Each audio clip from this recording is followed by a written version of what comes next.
তার এই ছেলে দুটি আমায় দিন।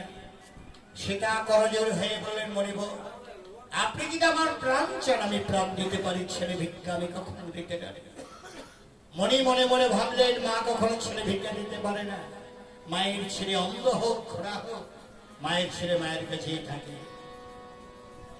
তাই লবকুশি অদূরে খেলা করতে গিয়েছিল, সেখানে মনি গিয়ে ডাক দিয়ে বলছে, ভাই লবকুশি একটু এদিকে আয় শোন।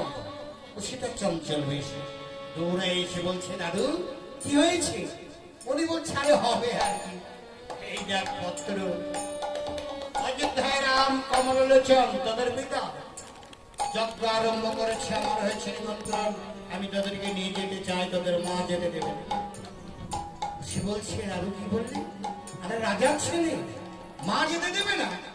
আমার সঙ্গে চল, মাকে যেতে দিতেই হবে। আগে বসিয়ে পেছনে না, তার পিছনে মনি সেই কঠিন। কিছু দূর থেকে খুশি ডাক দিয়ে বলল, মা মা কেন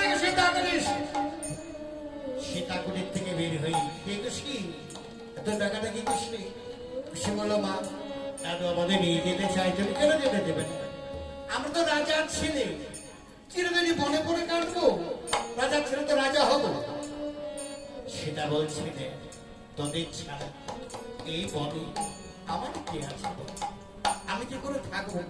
সে বলছে, না মা আমরা যাবো, আমরা রাজার ছেলে, চিরদিন মনে পড়ে কাটবো, রাজার ছেলে রাজা হবে। সীতা মনে মনে ভাবছে, খুশিটা চঞ্চল বেশি, ওকে দিয়ে দেবে আর লবকে রেখে।